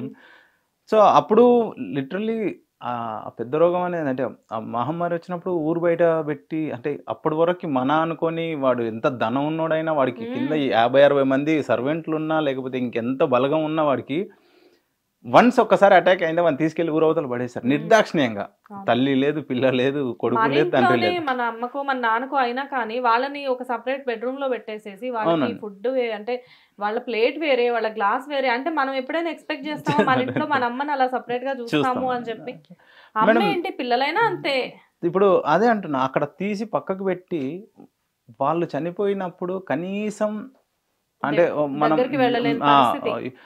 మనుషుల సంబంధాల ప్రకారం మినిమం ఒక మట్టి వేయడం అనేది, చనిపోయినప్పుడు మట్టి వేయడము, నిప్పు పెట్టడం అనేది అది మనం ఇచ్చే గౌరవం అంటాం మనం. కానీ చనిపోయిన తర్వాత మనుషులు కూడా వెళ్ళలేక మున్సిపాలిటీ వాళ్ళు వాహనాలతో తీసుకెళ్లి దూరం నుంచి స్క్రాప్ చెత్తని, ఆల్మోస్ట్ చెత్తని. సో అలాంటి సిచ్యువేషన్స్ కూడా మనం చూసాం. ఇప్పుడు చూసినప్పుడు మనకు అనిపిస్తుంది మనుషులం ఇంకేం సాధిస్తాం రా, అందరు ఇలా పోతున్నప్పుడు కనీసం మనిషికి ఆ సంబంధాలన్నా లేకపోతే ఎలా మంచిగా ఉందాం అని చెప్పి ఒక 4 రోజులు ఆ ట్రాన్స్ లో ఉంటాడు. అలా అవుతుంది. సేమ్ పెద్ద రోగం అనేది ఈ రోగాలు వచ్చినప్పుడు కూడా 96 లో కూడా అలా జరిగినప్పుడు అందరు అలా అనుకున్నారు, మళ్ళీ రెగ్యులర్ అయిపోయింది. మళ్ళీ కరోనా టైంలో మళ్ళీ ఇలా అంటే కోవిడ్ టైంలో చాలా మంది మీరు అన్నట్లుగానే లేదు ఎంతకాలం ఉంటామో ఏమో మాట్లాడిన చుట్టాలతో మాట్లాడారు, ఫ్రెండ్స్ తో మాట్లాడారు, అందరితో మాట్లాడారు. మళ్ళీ ఎప్పుడైతే కోవిడ్ కి వ్యాక్సిన్ వచ్చిందో తెలిసిందో ఆటోమేటిక్ గా మళ్ళీ కంటిన్యూ చేశారు పాతవన్నీ కంటిన్యూ చేశారు. మళ్ళీ స్వార్థాలు పెరిగినాయి, మళ్ళీ దాచుకోవడాలు జరిగినాయి మళ్ళీ. కానీ ఒక 1 year మటుకు జనాలు గట్టిగా భయపడ్డారు సార్. భయపడ్డారు, అటెన్షన్ లో ఉన్నారు. ఫస్ట్ థింగ్ మనం ఎక్కడ ఉన్నాము అనేది అటెన్షన్ లోకి వచ్చారు. నేచర్ మీద ప్రేమ పెరిగింది ఫస్ట్ టైం ఆ 2 years. సో అవన్నీ రెగ్యులర్ గా చేస్తే ఇంత భయం ఎప్పటికీ ఉండదు. పెద్ద రోగాలు అనే కాన్సెప్ట్ ఈ మీకు ఒక రకంగా కరోనా మహమ్మారి దగ్గర నుంచి కూడా వచ్చింది అనుకోవచ్చు. అవునండి, అన్ని అంటే మనం అన్ని వచ్చిన ఇండియాలో వచ్చిన ప్రతి దాన్ని చూసుకుంటూ వస్తే వాళ్ళు పెట్టిన ఒకే ఒక వర్డ్ అది. ఓకే, కానీ మీరు ఎప్పుడైనా అంటే చిన్నప్పుడు చూసారా ఊళ్ళో ఇలాగే అప్పట్లో అంగన్వాడీ టీచర్స్ వచ్చేసి ఇది యూజ్ చేయాలి అని చెప్పేసి తెలియని వాళ్ళకి కొంతమందికి ఊళ్ళో ఇల్లిటరేట్ పీపుల్ ఉండేవాళ్ళు, వాళ్ళకి చెప్పేవాళ్ళు ఇలా వాడాలి అది అని చెప్పి. మీరు ఒక కార్న్ కి అలా, సో అలా మీరు ఎవరినైనా నిజంగా చూసారా ఊళ్ళో అలా? చూసాను, అంటే మేమే ఆడుకున్నాం అండి. ఓకే, ఆడుకున్నాం. ఓకే, మాకు అంగన్వాడీ దగ్గరలో అటు వెళ్తే వెనకాల దొరికేది హాస్పిటల్స్, ప్రైమరీ హాస్పిటల్స్ ఉంటాయి కదా, దాని వెనకాల దొరికేవి. అవి ఏంటో మాకు తెలియదు. చెత్త కుప్పల్లో నుంచి కూడా వచ్చేది. స్కూల్ నుంచి వాటి కోసమే సపరేట్ గా వచ్చిన రోజులు కూడా ఉన్నాయి. స్కూల్ అయిపోగానే పరిగెత్తుకుంటూ వెళ్ళిపోయి అవి తీసుకొచ్చేసి బోరింగ్ పెట్టి వాటర్ కొట్టడాలు, దాని తర్వాత ఊర్లో ఎవడని చూస్తే మమ్మల్ని కొట్టడాలు, ఇవన్నీ ఆడుకోవద్దని చెప్పేది కానీ ఎందుకు ఆడుకోవద్దో తెలియకపోయేది. సో వాళ్ళు వద్దనే కొద్ది క్యూరియాసిటీ ఎక్కువ అయిపోయేది, ఇంకా ఎక్కువ ఆడేది. అంటే అసలు ఏంటి ఎందుకు వద్దంటున్నారు? ఎప్పుడైనా ఆడుకుంటామంటే పేరెంట్స్ వద్దని చెప్పరు కదా, కానీ ఇప్పుడు ఎందుకు చెప్తున్నారు కొంచెం కొంచెం ఫ్యామిలీస్లో కూడా ఎడ్యుకేషన్ అవసరం అండి. ఓపెన్గా మాట్లాడుకుంటే ఇంట్లో పిల్లలకు అంటే వాళ్ళ ఏజ్ పెరిగే కొద్దీ మనం చెప్పే విషయాలు కూడా కొంచెం వెళ్ళిపోవాలి. ఎందుకంటే సొసైటీ ఇంత ఫాస్ట్గా కల్చర్లో ఇప్పుడు ఇంత ఫాస్ట్గా ఉన్నప్పుడు పిల్లల్ని కూడా మనం అక్కడి నుంచి నేర్పకపోతే సొసైటీలోకి వచ్చినప్పుడు చాలా ఇబ్బందులు పడతారు. జనరేషన్ కూడా మారింది సార్. అంటే లైక్ పీపుల్ కూడా ఇంతకు ముందులాగా ఇప్పుడు లేరు. అంటే ఇది కాన్సెప్ట్ రాంగ్ అన్నట్లు ఎవరు ఆలోచించట్లేదు. దానికి ఉదాహరణ మీ మూవీనే. ఇంత పెద్ద హిట్ ఎందుకైంది మూవీ అంటే పిల్లలతో పాటు వెళ్ళి మనం చూసినట్లయితే థియేటర్లో ఒక పాప మాట్లాడింది, చిన్న పాప. ఎందుకు అంటే పీపుల్ అవేర్నెస్ అనేది ఎంత పెరిగింది, లేకపోతే ఇలాంటి మూవీ ఎందుకు హిట్ అయి ఉంటుంది? అంటే ఇది ఒక ఎయిడ్స్ గురించే కాదు కదండి. ఇప్పుడు ఇండియా ఫస్ట్ ప్లేస్లో ఉంది పాపులేషన్లో. ఇప్పుడు మనము ఒక్కరు ముద్దు ఇద్దరు హద్దు ముగ్గురు వద్దు అనే స్లోగన్ కూడా మనం ఈ సినిమాలో వాడాము. ఎందుకు అంటే రీజన్ ఎక్కువ మంది అంటే ఇప్పుడు మొత్తం ఈ డైలాగ్స్ అన్ని కూడా చిన్నప్పుడు 90s లో స్కూలింగ్ లో ఉన్నప్పుడు అక్కడ ఎక్కడికక్కడ అలా రాసేసి పెట్టేసి ఉంచేవాళ్ళు రోడ్స్ హోర్డింగ్స్. సో అది ఆ రోజుల్లో ఎగ్జాక్ట్ గా జరిగినాయి. నేనేం ఫిక్షన్ కొత్త కథ అంటే ఎక్కడి నుంచో కాదు, మన మధ్యలో జరిగిన కథ రాయడం వల్లనే జనాలకు నాకు తెలిసి ఈజీగా కనెక్ట్ అయిపోయారు. ఆటోమేటిక్ గా మూవీ చూసినంత సేపు అవన్నీ స్ట్రైక్ అవుతుంది. చిన్నప్పుడు ఇదంతా జరిగింది కదా. మీరు మంచి పీపుల్ పల్స్ బాగా గట్టిగా పట్టుకున్నారండి ఈ మూవీతో. ఎందుకంటే దేనికి బాగా జనాలు కనెక్ట్ అవుతారు అనేది మీరు బాగా గ్రహించారు. అన్నిటికీ ఇన్నోసెంట్ గా నవ్వుతున్నారు కానీ మంచి ఇంటెలిజెంట్ మీరు. అట్లా కాదండి, అంటే నేను ఫీల్ అయినంటే ఖచ్చితంగా నాలాగే ఉంటారు కదా మనుషులు. సో నేను ఫీల్ అయినంటే ఖచ్చితంగా జనాలు కూడా ఫీల్ అవుతారు అనేది రైటింగ్ చేసేటప్పుడు అలా ఫీల్ అవుతాం. నేను ఎంత ఇంపాక్ట్ గా ఫీల్ అయినో ఖచ్చితంగా అవతల వ్యక్తి కూడా అలా ఫీల్ అవుతాడనే మనం ఎప్పుడు ఎక్స్పెక్ట్ చేస్తాం. అండ్ వన్స్ మూవీ కాన్సెప్ట్ అనుకున్న తర్వాత మూవీ ఓకే అయిపోయిన తర్వాత మూవీ షూటింగ్ జరుగుతున్న టైంలో లేకపోతే ప్రీ అండ్ పోస్ట్ ప్రొడక్షన్స్ టైంలో ఎప్పుడైనా ఏమైనా మాకు తెలియని చిలిపి ఇన్సిడెంట్స్ ఏమైనా జరిగాయా? చిలిపి అంటే సరదాగా జరుగుతాయి కదండి. అలా మా సెట్లో ఎవరికి కోపం ఫస్ట్ థింగ్ నేను క్యారెక్టర్ ఇచ్చేటప్పుడు కానీ టెక్నీషియన్ని తీసుకునేటప్పుడు కానీ ఇంకొకసారి కానీ ఒక్కటే ఒక వర్డ్ చెప్తా వాళ్ళకి ఎప్పుడు, నీ కోపం వల్ల ఈ సినిమాకి రూపాయి ఉపయోగం లేదు, సినిమాకి ఆడియన్కి వచ్చే లాభము లేదు నీ కోపం వల్ల. సో కోపం అనేది నాకు కనపడొద్దు సినిమా అయిపోయే వరకు కూడా. నీ కోపాలు ఏమైనా ఉంటే పర్సనల్గా చూపించుకొని బయటికి వెళ్ళిపోండి. నా ఒపీనియన్ ఏంటంటే నీ లైఫ్లో కోపం అనేది తీసేసుకోండి ఫస్ట్ థింగ్.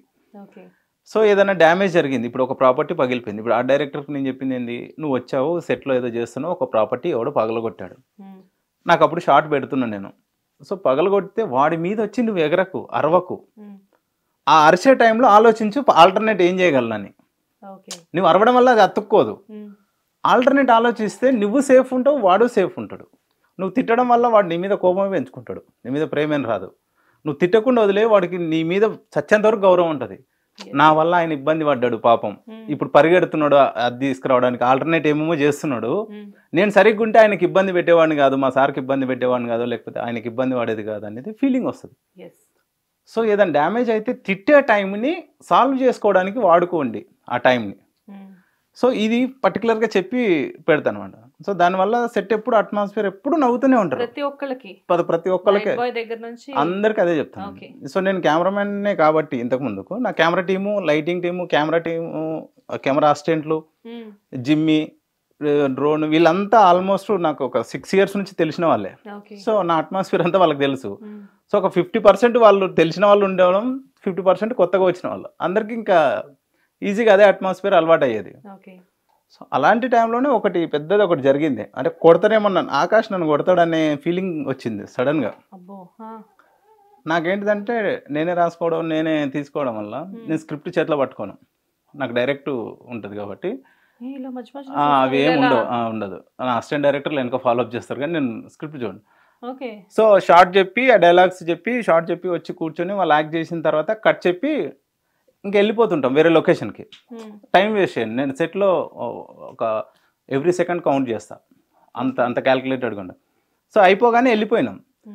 వెళ్ళిపోతే నా కెమెరా టీము కానీ ఆర్టిస్టులు కానీ నన్ను ఫాలో అవుతారు, ఎందుకంటే నెక్స్ట్ ఫ్రేమ్ నెక్స్ట్ షాట్ అక్కడే కదా.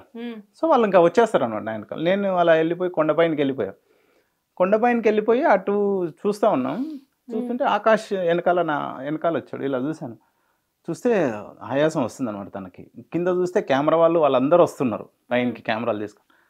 ఆకాష్ని ఇలా చూస్తే ఇలా చూసి ఇక్కడ సార్ ఫ్రేము అన్నాడు. కాదు బాబు నేను ఏదో పాస్ పోసుకోవడానికి వచ్చిన, మీరెందుకు వచ్చారు ఇక్కడికి అంటే, తను ఒక్కసారి అంటే చూసిన చూపు ఖచ్చితంగా కొట్టేస్తుంది నన్ను అనుకున్నా.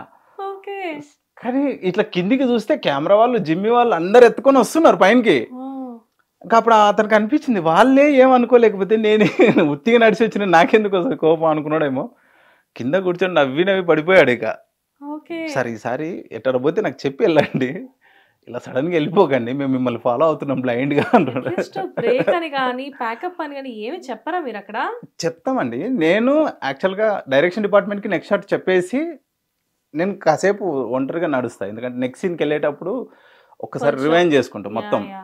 సో అదే మూడ్లో వెళ్ళిపోయాను. వీళ్ళు ఏంటంటే నెక్స్ట్ షాట్ ఎక్కడేమో అతనికి టైం వేస్ట్ చేయొద్దు మళ్ళీ ఎందుకు అని చెప్పి వీళ్ళు ఫాలో అవ్వడం అన్నారు. సో అట్లా బ్లైండ్గా అనేది కూడా నన్ను ఫాలో అవ్వడం వల్ల కూడా ఇంత తొందరగా అయిపోయిందేమో. నేను చాలా క్యూరియస్ గా ఎదురు చూస్తున్నా, మేబీ ఏమైనా లేట్ అయిందా లేకపోతే కెమెరామెన్స్ రాలేదా ఇలాంటివి చెప్తారనుకున్నా. ఎంత పెద్ద రీజన్ చెప్పారు సార్ మీరు. సో అట్లాంటివి జరిగేటివి. సో అప్పటి నుంచి ఆకాష్ ఆపేవాడు, అమ్మాయిలు ఉన్నప్పుడు పోతున్నాడు అని పరిగెత్తకండి, ఆగండి, ఎక్కడ వెళ్తున్నాడో తెలిసిన తర్వాత వెళ్దాం అనేవాడు. సో ఏంటి సార్ ఇప్పుడు మూవీ తీశారు, ఫన్నీ ఇన్సిడెంట్స్ చాలా ఉన్నాయి, మంచి మూవీ అంటే సొసైటీకి చాలా ఉపయోగపడే మూవీ తీశారు. ఎప్పటి కాన్సెప్ట్ అయినా ఎప్పటికీ ఉపయోగపడే కాన్సెప్ట్ ఇది. యాక్చువల్లీ అదే అండి, మీరు ఒకటి అడుగుతుంటే చాలా మంది ఇప్పుడు రిలేటెడ్ అవుతుందో అవ్వదో, చాలా మంచి సినిమా చూసిన వాళ్ళు ప్రతి ఒక్కళ్ళు ప్రీమియర్ వేసినాం కదా, అప్పుడు చూసి జనాలు ఎలా రిసీవ్ చేసుకుంటారు. ఎందుకంటే ఆ సినిమా చాలా ఎక్స్ట్రీమ్, ఆ ఎమోషన్స్ కానీ కామెడీ కానీ చాలా ఎక్స్ట్రీమ్గా ఉంది. సో ఇప్పుడు జనరేషన్ అంటే ఇప్పుడు ఎయిడ్స్ అనే టాపిక్ కానీ లేకపోతే ఆ కాండోమ్ అనేది పెద్ద టాపిక్ కాదు. ఇప్పుడు ఎలా రిలేటెడ్ చేసుకుంటారు, ఇప్పుడు కొత్త అప్డేట్ కాదు కదా, ఇప్పుడు న్యూస్ కాదు కదా అనే టాపిక్ నాతో మాట్లాడారు. నాకు అది అర్థం కాని క్వశ్చన్, బట్ నేను ఆన్సర్ చేయలేదు ఎవరికి సరిగా. ఇప్పుడు మనం RRR చూసినామండి, ఎప్పుడో కొమరమీం, ఎప్పుడో అల్లూరి సీతారామరాజు గారు, వాళ్ళది ఇప్పుడు చూసాం మనం. అది అప్పుడు కథ చూడాల్సింది. 47 కంటే ముందు జరిగిన విషయాలు ఇప్పుడు ఎందుకు మనకి, చూసాం కదండి. సో అది చరిత్రే కదండి.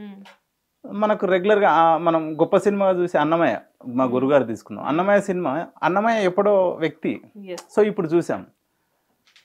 సో సినిమా అనేది ఒక డార్క్ రూమ్లోకి ఒక ఆడియన్ 100 రూపాయలు పెట్టి 200 రూపాయలు పెట్టి 3 hours టైం ఇచ్చి ఒక డార్క్ రూమ్లోకి వచ్చినప్పుడు ఇది ఎప్పటిది కథ అని చూడ్డు, లేకపోతే ఇప్పుడు నిన్న వచ్చిన న్యూస్ పేపర్ లేకపోతే ఎల్లుండి వచ్చిన న్యూస్ పేపర్ దా కూడా చూడ్డు. అతను కనెక్ట్ అయిన, అతనికి వచ్చిన కష్టాలన్నీ మర్చిపోయి అది ఏదో ఒక ఎమోషన్కి కనెక్ట్ అయ్యి ఆ 3 గంటలు సినిమా చూసి బయటికి రావడమే ఆడియన్కి తెలుసు. అతను టైం వేస్ట్ అవ్వకుండా, అతను మనీ వేస్ట్ అవ్వకుండా మనం సినిమా తీస్తే దాన్ని ఆదరిస్తాడు. అతను ఈరోజు న్యూస్ పేపర్ వచ్చి ఈరోజు ఉన్న విషయమే ఇది తీయలేదు కాబట్టి నేను చూడను అని అనుకోరు కదండి. సో ఇప్పుడు అది ఎందుకు రిలేటెడ్ అనుకుంటారు, ఇది రిలేటెడే. ఇప్పటికి ఎయిడ్స్ కేసులు ఇంకా చాలా ఉన్నాయి. ఇప్పుడు ఎవరినైనా చెప్పానండి క్లోజ్ అయిందండి, లేదు. గవర్నమెంట్ ఇప్పటికి కోట్లు ఖర్చు పెడుతుంది. ఇంకోటి పాపులేషన్, మనకు ఇండియాలో ఇప్పుడు వరల్డ్లో మన ఫస్ట్ ప్లేస్ పాపులేషన్లో. సో అది ఎక్కడి నుంచి వచ్చింది మరి? ఇవన్నీ అవగాహన కోసమే కదండి, ఇది ట్రెండింగ్లో ఉన్న న్యూసే కదండి. జనరల్గా ఏంటంటే చాలా మందికి తెలియని విషయం ఏంటి అంటే, మీరు అన్నట్లు ఈ కాన్సెప్ట్ ఎప్పుడుదో అని చెప్పేసి అనుకున్నాము, అండ్ ఇప్పుడు కూడా ఆ ప్రాబ్లం ఫేస్ చేస్తున్నారు అని మీరు చెప్తున్నారు.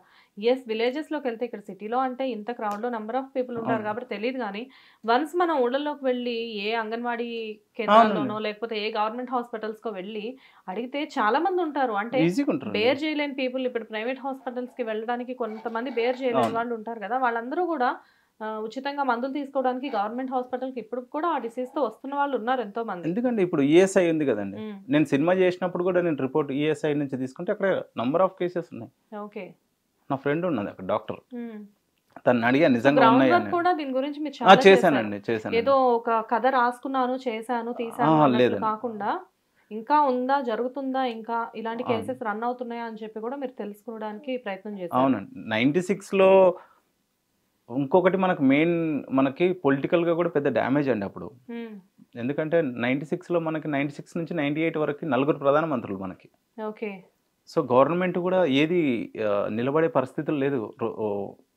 13 రోజులకు ఒక గవర్నమెంట్ కూలిపోవడం, నెలకు ఒక గవర్నమెంట్, సంవత్సరానికి ఒక గవర్నమెంట్ కూలిపోయే సంవత్సరాలు అవి. ఆ టైంలో అతిపెద్ద పాండమిక్ మనకి ఎయిడ్స్, దానివల్ల కూడా విపరీతంగా 96లో జనాలు చనిపోయారు. కానీ పట్టించుకునేవాడే లేడు.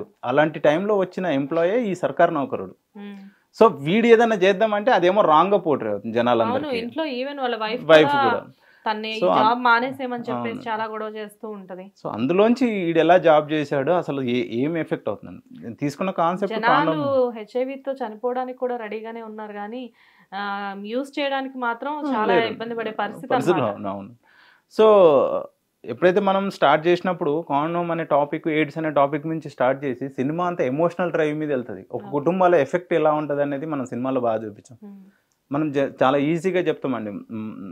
జనరల్గా అమ్మాయిలకి అబ్బాయిలకి తేడా ఏంటంటే, ఆ రోజుల్లో ఇప్పుడు కొంచెం అందరు ఈక్వల్ అయిపోయారు, ఈక్వల్గా ఉన్నారు. ఎవరు ఇప్పుడు జెండర్ గురించి మాట్లాడడానికే లేదు, ఎందుకంటే వాళ్ళు సమానం వీళ్ళు సమానంగా ఈక్వల్గా ఉన్నారు. మంచి విషయం అది. ఆ రోజుల్లో బాయ్ చేసే, అంటే ఒక అబ్బాయి చేసే ఎఫెక్ట్కో, అంటే ఒక మగవాళ్ళు చేసే ఎఫెక్ట్కి ఏ పనైనా ఏ నిర్ణయం అయినా వాళ్ళు తీసుకున్న దానికి ఒక అమ్మాయి ఎఫెక్ట్ అయ్యేది ఫ్యామిలీస్లో. అది వైఫ్ కావచ్చు, కూతురు కావచ్చు, ఇంకోరు వాళ్ళు తీసుకున్న నిర్ణయం ప్రతిదానికి అమ్మాయిలు చాలా ఎఫెక్టివ్ ఫీల్ అయ్యేవారు. సో అది కూడా నేను ఇందులో పర్టికులర్గా అదే నేను మెన్షన్ చేశాను అన్నమాట. అవును.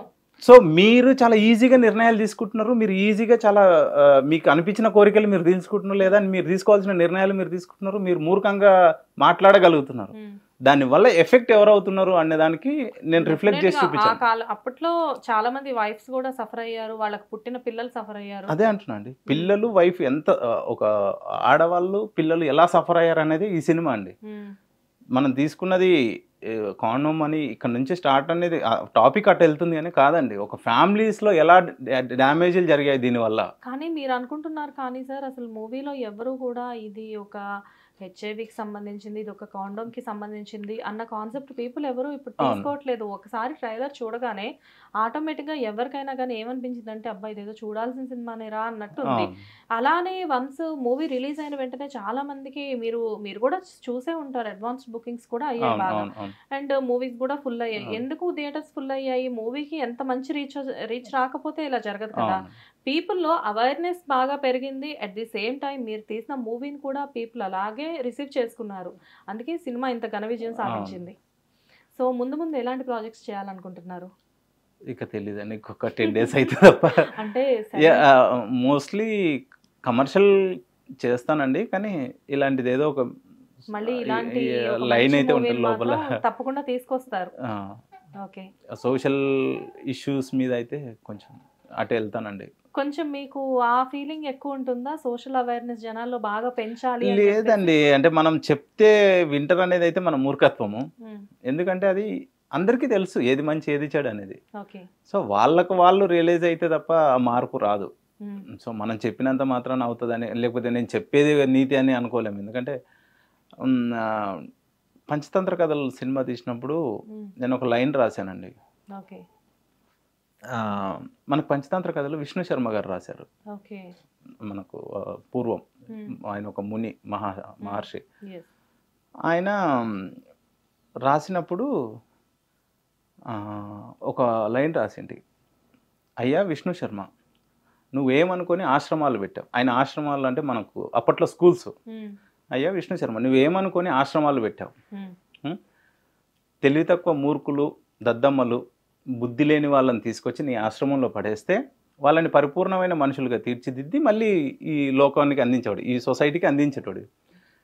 మరి ఇప్పుడేంటయ్యా ఆశ్రమాలు అంటే పరిపూర్ణమైన జీవితం గడిపిన వాళ్ళంతా ఆశ్రమాల్లో ఉన్నారు.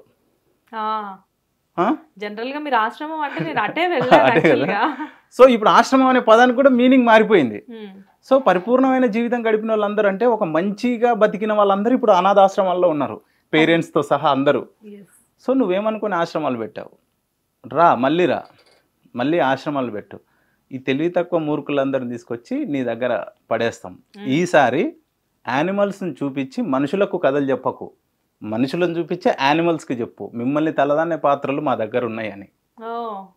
మనిషి కూడా ఒక వింత జంతువు, ఒక ఒకప్పుడు మనకు విష్ణు శర్మ గారు యానిమల్స్ ని ఎందుకు చూపించారు అంటే, పులి అంటే ఒక సింహాన్ని చూపించి లీడర్ అనేవాడు సింహంలా ఉండాలి, వాడు ఒక్కసారి బయటికి వెళ్ళిందంటే అందరూ అటెన్షన్ లోకి రావాలి, వాడు నడిచినంటే వెనకాల మనం ధైర్యంగా నడవచ్చు అనేది లీడర్షిప్ చెప్పడానికి. యానిమల్స్ ఎందుకు పెట్టాడు, ఒక మీ పేరు చెప్పొచ్చు, నా పేరు చెప్పి కథలు చెప్పొచ్చు, కానీ మీరు నేను ఒక ప్రాంతానికి మాత్రమే తెలిసి ఉండొచ్చు, కానీ యానిమల్స్ యూనివర్సల్ టాపిక్. సో అందుకే విష్ణు శర్మ ఎప్పుడు యూనివర్సల్ గా కథ చెప్పాడు అనమాట.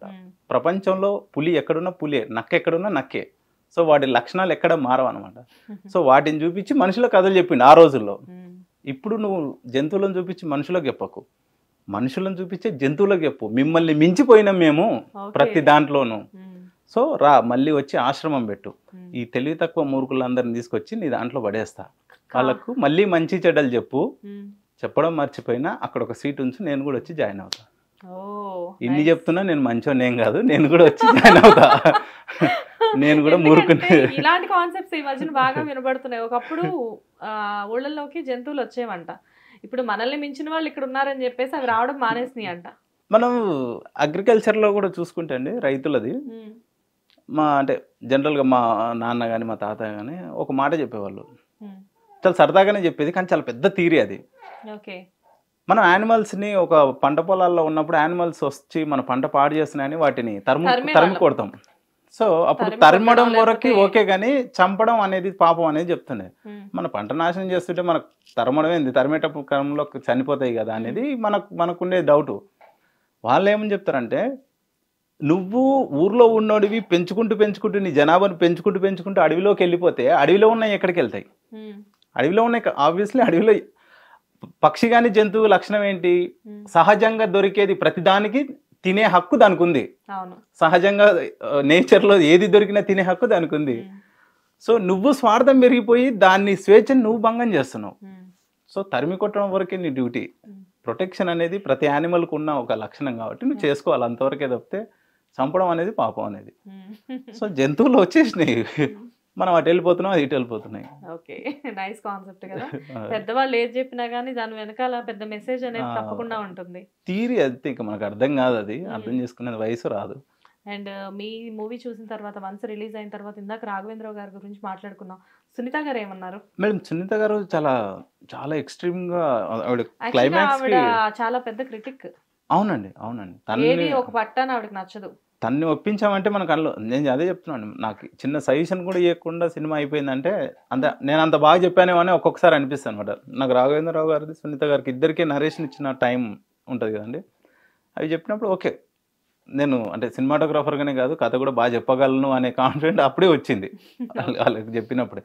సో సునీత గారికి చెప్పినప్పుడు క్లైమాక్స్లో ఆల్మోస్ట్ గూస్ బంప్స్ వచ్చాయి. ఇలాంటి కథలో మీరు క్లైమాక్స్ చూస్తే అసలు ఎవ్వడూ ఎక్స్పెక్ట్ చేయడు ఆ క్లైమాక్స్ ఉంటుంది అనేది. సో చాలా రెగ్యులర్గా వెళ్తున్నట్టు ఉంటుంది సినిమా, చాలా ఎమోషనల్గా వెళ్తుంటుంది, ఏదో జరుగుతుంటుంది సినిమా. అంటే మూవీ స్టార్టింగ్ మొత్తం కూడా సింపుల్ గా ఒక అబ్బాయి ఒక విలేజ్ లో జనరల్ గా ఒక సర్కారీ నౌకరీ చేసే ఒక అతను సడన్ గా లాస్ట్ కి క్లైమాక్స్ కి వచ్చేసరికి ట్విస్ట్ ఏంటి, ఎలా చేంజ్ అవుతుంది మొత్తం అంతా కూడా అక్కడ, అంటే లైక్ ఎవరు ఊహించని విధంగా కథ మారుతుంది అని మనం అనుకుంటాం, మీరు అలాగే అనుకుంటారు, కానీ దీనికి విరుద్ధంగా క్లైమాక్స్ చాలా విచిత్రంగా ఉంటుంది. సో అదే మనకి ఇప్పుడు సక్సెస్ అండి. సో ఇది డాక్యుమెంటరీ లాగా ఒక ఆర్ట్ ఫిలిం లాగా తీస్తే కూడా జనాలు అంటే అంత స్లో నరేషన్ కూడా సినిమాకి ఎప్పుడు పనిచేయదు. బిగ్ స్క్రీన్ మీద ఉన్నప్పుడు కొంచెం స్పీడ్ ఉండాలి సినిమా ఎప్పుడు. సో అది కూడా దృష్టిలో పెట్టుకుని ఇప్పుడు రాఘవేంద్రరావు గారు నాకు ఇచ్చిన పెద్ద కాంప్లిమెంట్ ఏంటంటే, ఆర్ట్ ఫిలిమ్స్ ఎవరైనా తీస్తారో అక్కడే ఉండిపోతుంటారు, కానీ ఆర్ట్ ఫిలిమ్స్లో ఎప్పుడైతే కమర్షియల్ ఆస్పెక్ట్ మనం తీసుకొచ్చి దాన్ని ప్రాపర్గా నరేట్ చేయగలవో అది ఎప్పుడు గొప్ప సినిమా అవుతుంది. సో నువ్వు ఇంకా కమర్షియల్గా కూడా చాలా స్ట్రాంగ్గా చెప్పగలుగుతావు ఈ పాయింట్ని కనుక చెప్పగలిగితే. సో అది ఈ సినిమాలో మ్యాజిక్ జరిగింది. సో నువ్వు పక్క కమర్షియల్ డైరెక్టర్, ఫ్యూచర్లో పక్క కమర్షియల్ డైరెక్టర్ నువ్వు అనేది ఆయన చెప్పిన వాడు అనమాట. ఓకే, సో ఫ్యూచర్లో అయితే మాకు మంచి మంచి ఫిల్మ్స్ ఎలాగో తీస్తామని చెప్పేసి ఆల్రెడీ మా దగ్గర కమిట్ అయ్యి ఉన్నారు కాబట్టి నెక్స్ట్ మూవీ ఎలా ఉండబోతుంది అనేది మీరు అసలు ఏమైనా ప్రిపేర్ అయ్యారా ఇప్పటి వరకు?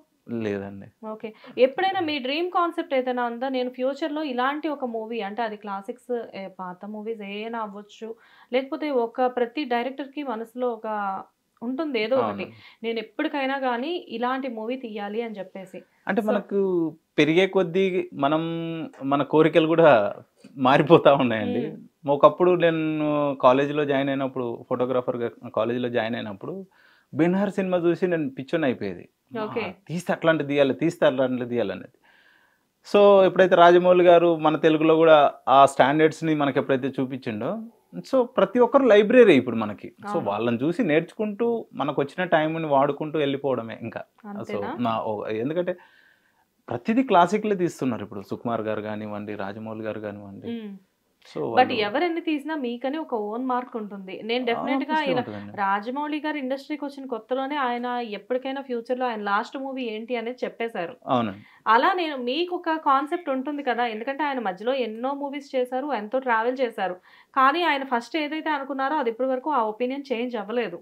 అలా మీరు ఏమైనా ఇండస్ట్రీలో అడుగు పెట్టినప్పుడు ఏదైనా అనుకున్నారా? అలా ఏమనుకోలేదండి ఇప్పటి వరకు అయితే ఏమనుకోలేదు. అలా ఇలా అని ఏమనుకోలేదు. బట్ మనస్ఫూర్తిగా సినిమా చేయాలి అనేది అయితే ఒకటి ఎప్పుడు స్ట్రాంగ్గా ఉండేదండి. ఎన్ని జరిగినా సరే మనం సాటిస్ఫైడ్గా సినిమా తీస్తే ఆడియన్స్ ఖచ్చితంగా అది మంచి చెడైనా రిసీవ్ చేసుకుంటారు అనేది ఒకటి ఉండేది. సో మనస్ఫూర్తిగా సినిమా తీయడం అనేది అయితే బాగా స్ట్రాంగ్గా పెట్టుకుంటారు. కథ చెప్పేటప్పుడు కానీ తీసేటప్పుడు కూడా ఎవరి కోసం ఏది నాకు నేను చెప్పుకుంటా, ఎవరి కోసం ఏది మార్చొద్దు, నువ్వు ఏదనుకున్నావు అదేది, నీకు ఏదనిపించింది అదేది, నువ్వు ఎవరి కోసం మార్చొద్దు, నీకు ఏదనిపించింది అదేది. ఈ ప్రతిసారి ఒక 10 సార్లు అనుకుంటా డైలీ. అంటే ఎవరు చెప్పండి, పంచతంత్ర కథలు చేసినప్పుడు కూడా మంచి మంచి ఆర్టిస్టులను తీసుకొని అలాగే చేశారు క్యారెక్టర్స్ అన్ని కూడా మీరు.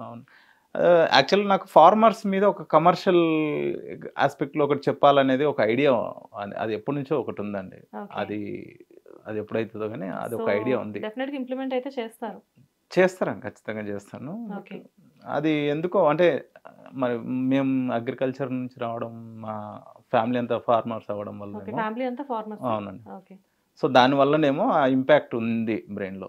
అండ్ ఇక్కడ ఒక చిన్న డౌట్ అండి, అంటే మేము ఒకటి ఎక్స్పెక్ట్ చేసాము ఇది మూవీలో, అంటే మీరు యాజ్ ఏ డైరెక్టర్గా మీరేమనుకున్నారో మాకు తెలియదు, బట్ ఒక ఆడియన్గా మేము చూసినప్పుడు ఇక్కడ ఒక చిన్న డౌట్ వచ్చింది. ఏంటంటే ఒక సీన్ ఉంటుంది ఇంటర్వెల్కి బిఫోర్, కొంచెం అంటే హీరోయిన్ బయటకు వెళ్ళొద్దు, ఇలా పడుకుని నా కడుపు మీద నుంచి దాటేసి వెళ్ళు, నువ్వు బయటకు వెళ్ళాలంటే అనుకుంటే అతను నిజంగానే అలానే వెళ్తాడు. నీకంటే కూడా నాకు పెద్ద రోగమే ఎక్కువ, ఎలా అయినా కానీ జనాల్లో మార్పు తీసుకురావాలి అన్న ఇదితో తను వెళ్ళిపోతాడు. వెళ్ళిపోయినప్పుడు మేము జనరల్ గా మూవీ చూసినప్పుడు అది ఎలా అనిపించింది అంటే అక్కడ బ్యాంగ్ పడుతుందా ఇంటర్వెల్ ఇంకా అక్కడ నుంచేనేమో అనుకున్నాం, కానీ ఎందుకు మీరు అక్కడ లాగ్ చేశారు? ఇంకొక 2-3 సీన్స్ ఎందుకు అయ్యాయి అక్కడ? చెప్తానండి. ఇప్పుడు అంటే అది ఎమోషనల్ మంచి, ఎవరైనా కానీ చూసిన ప్రతి ఒక్కళ్ళు కూడా అదే బ్యాంగ్ అనుకుంటారు కదా. ఇప్పుడు తను ఫైనల్ గా నా జీవితంలోకి గొప్ప అద్భుతం రాబోతుంది, అది మా వైఫ్ అని తను ఫీల్ అయ్యాడు. నాకు కలలు కన్నా గవర్నమెంట్ ఎంప్లాయీ ఉన్న, గవర్నమెంట్ జాబ్ సర్కార్ నౌకరు ఉన్న మొగుడే వచ్చిండని ఈ అమ్మాయి ఫీల్ అయ్యింది. వాళ్ళిద్దరు అలా వెళ్తున్న టైంలో వాళ్ళ అసలు ప్రొఫెషన్ అనేది ప్రాబ్లం అయింది కదండి. ప్రాబ్లం అయినప్పుడు అతను ఫైనల్ గా ఆవిడ డిసైడ్ చేస్తుంది, ఊర్లో వాళ్ళంతా నన్ను చీప్ గా చూస్తున్నారు, నీకు జాబ్ కావాలంటే, నీకు నౌకరే కావాలంటే, అప్పటికే పెద్ద గొడవ జరిగిపోద్ది ఇంట్లో, చాలా పెద్ద గొడవ. సో ఇంట్లో చూసుకుంటే చాలా పెద్ద సీన్ జరిగిపోయింది. సో దాని తర్వాత ఆవిడ నిర్ణయం తీసేసుకుంది, ఇంకా వీడు మాట్లాడు, వీడు నాకు ఆన్సర్ చేయడు, లేదా ఏది జాబ్ మానేట్లేడు. సో అప్పుడు ఏం చేస్తా అంటే ప్రెగ్నెంట్, అప్పుడే ప్రెగ్నెంట్ అని తెలుస్తుంది ఇద్దరికి. సో దానికి ముందే ఆవిడ తెలిసిందే కదా, నేను కడుపు తీయించుకుంటాను మానకపోతే అని కూడా అంటది. సో అలాంటి టైంలో ఆవిడ సో గుమ్మం ముందు పడుకుంటది. ఆవిడ పడుకొని, నువ్వు చాలా అద్భుతంగా ఫీల్ అవుతున్నావు కదా, నాకు ఇంకో కొడుకు రాబోతున్నాడు, కూతురు రాబోతున్నాడు, నాకు ఫ్యామిలీ పెరిగిపోతుందని నువ్వు అద్భుతంగా ఫీల్ అవుతున్నావు కదా, అదే అద్భుతం ఇది. కడుపు ముందు పడుకుంది, నువ్వు దీని విధంగా దాటెళ్ళు, నీకు జాబ్ కావాలంటే దాటెళ్ళు, లేదంటే ఇంట్లో ఉండు, నా మాట ఎన్ను అనేది ఆవిడ చెప్పినండి. నేను అక్కడ గుమ్మం దాటేటప్పుడు ఈవెన్ నేను ఒక 300 టైమ్స్ చూసింటా, బట్ నాకు కూడా కన్నీళ్ళు వస్తాయి ఇప్పటికి ఆ సీన్ చూస్తే. ఈవెన్ థియేటర్లో అందరికీ అది చెమ్మగిల్లే విషయం. అక్కడ ఆటోమేటిక్గా అందరూ ఎమోషన్ అయిపోయారు. సో ఎప్పుడైతే కడప దాటి వెళ్ళిండో మనకు మనసంతా ఇంత భారంగా అనిపిస్తుంది. నేను టక్కున అక్కడ ఇంటర్వెల్ వేయాలనేది మీ ఉద్దేశం. నేను అక్కడ ఇంటర్వెల్ వేసిన, ఈ ఎమోషన్ నుంచి టక్కున నువ్వు బండి కీసి వెతకడమో, లేకపోతే పాప్కార్న్కి వెళ్ళడమో, లేకపోతే వాష్రూమ్ ఐడియా రావడమో, నేను చెప్దాం అనుకున్న emotion with in fraction of సెకండ్లో మిమ్మల్ని కట్ చేస్తే నాకు ఆ సీన్ పండనట్టే, నేను మిమ్మల్ని అందులోకి తీసుకురానట్టే. సో నేను దానివల్ల ఏం చేసిన అంటే ఒక సీన్ అలా పెంచాను. సో కొంచెం పెంచడం వల్ల ఏమైందంటే మీరు ఈ ఎమోషన్ ఆ సీన్ లో దాకా వస్తున్నారు, ఇంకా దాన్ని పూర్తిగా ఫీల్ అవుతున్నారు. ఓకే. మీరు ఏదన్నా ఏడుద్దాం అనుకునే టైంకి నేను ఇంటర్వెల్ వేస్తే ఏడవరు మీరు. లైట్లు ఆన్ అయిపోతాయి, మీ ఫీలింగ్స్ పోతాయి, మీరు తుడుచుకోవడమా లేకపోతే అవతల నన్ను చూస్తాడా అనుకొని ఏదో జరిగిపోయి మీరు పాపకనుకో దానికో వెళ్ళిపోతారు. సో బ్యాంగ్ అనేది ఎప్పుడు ఒక ఎమోషన్ ని క్యారీ చేయడమే. సినిమాకి బ్యాంగ్ అంటే కథలో జరగాలి, ఆడియన్స్ కి జరగద్దు. సో అందుకే దాన్ని కొంచెం లాగ్ చేశారా? లాగ్ కాదు, అది ప్రాపర్ ఎక్స్టెన్షన్ అది. సో నేను ఎక్కడ ఇవ్వాలో అక్కడే, అది కరెక్ట్ ప్లాన్ అది. సో ఆ సీన్ తర్వాత అసలు బ్యాంగ్ అది. సో అప్పుడు వైఫ్ వీని వదిలేసిపోవడము, నది ఒడ్డున వదిలేసిపోవడం అనేది కరెక్ట్ బ్యాంగ్. ఓకే. సో ఆడియన్ ఎక్కడ ఫీల్ అవ్వాలి అనేది కూడా మీరు డిసైడ్ చేశారు. ఇప్పుడు అతను కడప దాటి పోయిన తర్వాత పోయి చెట్టు కింద కూర్చోలేదు.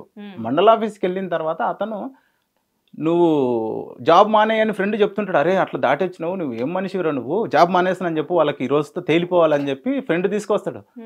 అక్కడ మండల ఆఫీసులో వాళ్ళకి రివర్స్ అయింది. ఏమైంది, ఇంకా 2 మండలాలు మిగతా వాళ్ళు కూడా వెళ్ళిపోయారు చెప్ప పెట్టకుండా, 2 మండలాలు కూడా తీసుకుంటావు నువ్వే అంటారు. అంటే ఎక్స్ట్రా జాబ్ ఇచ్చారు.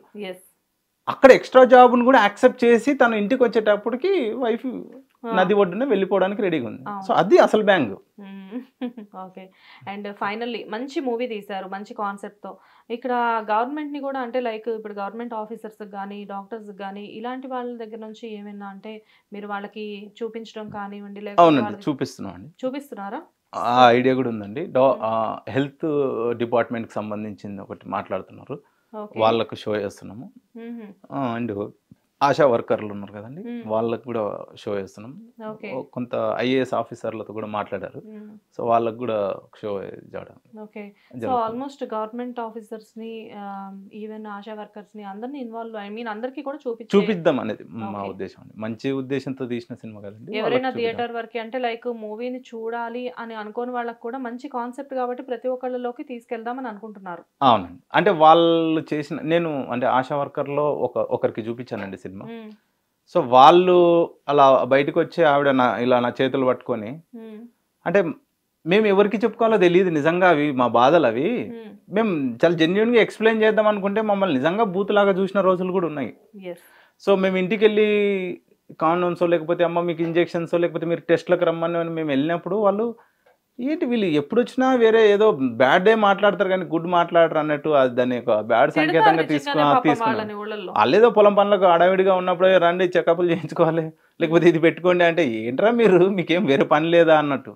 వాళ్ళదేమో పాపం జనాలు హెల్త్ గురించి బాగుండాలి, సొసైటీ బాగుండాలి అని వాళ్ళు ఆలోచిస్తున్నారు. కాకపోతే ఏంటంటే దీనివల్ల విలేజెస్ లో ఇంకా అవేర్నెస్ లేని వాళ్ళు ఏంటంటే డెఫినెట్ గా తిట్టడం అనేది మాత్రం ఇప్పటికీ జరుగుతుంది, అవాయిడ్ చేస్తూనే ఉన్నారు. ఓకే. సో అయితే ఎప్పుడు మీరు వాళ్ళకి చూపించబోతున్నారు మూవీని? ఈ వీక్ లో ప్లాన్ చేస్తున్నామండి. వాళ్ళ టైమింగ్స్ కూడా మనకు ఇంపార్టెంట్ కదా.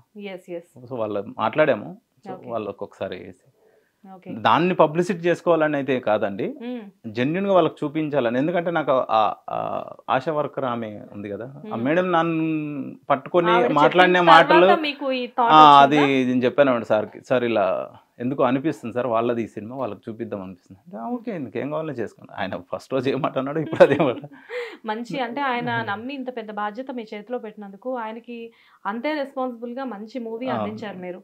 అలా తీసుకెళ్లి అది ఆయన చేతిలో పెట్టారు. ఇప్పుడు ఆటోమేటిక్గా మంచి విజయం సాధించి మీ నమ్మకాన్ని ఎక్కడా కూడా కోల్పోయేటట్లు మీరు చేయలేదు. అవునండి. ఆయన మా మీద పెట్టుకున్న నమ్మకాన్ని మేము అలా నిలబెట్టామని అనుకుంటున్నాం. డెఫినెట్గా నిలబెట్టారు, ఆల్రెడీ అనుకోవడం కాదు జరిగింది. ఎనీవేస్ ఆల్ ది బెస్ట్ అండి. సడన్ గా వచ్చి పెద్ద హిట్ ఇచ్చారు. అండ్ మూవీ చూడని వాళ్ళు ఎవరైనా ఉంటే కూడా డెఫినెట్గా థియేటర్స్లో చూడండి. మంచి సినిమా, మంచి ఎక్స్పీరియన్స్ మీరు తీసుకుంటారు. అండ్ ఆల్ ది బెస్ట్ అండి. ఫ్యూచర్లో కూడా ఇలాంటి మంచి మంచి మూవీస్ తీయాలి అని చెప్పేసి మేము మా హిట్ టీవీ నుంచి మనస్ఫూర్తిగా కోరుకుంటున్నాం. Thank you so much. Thank you so much.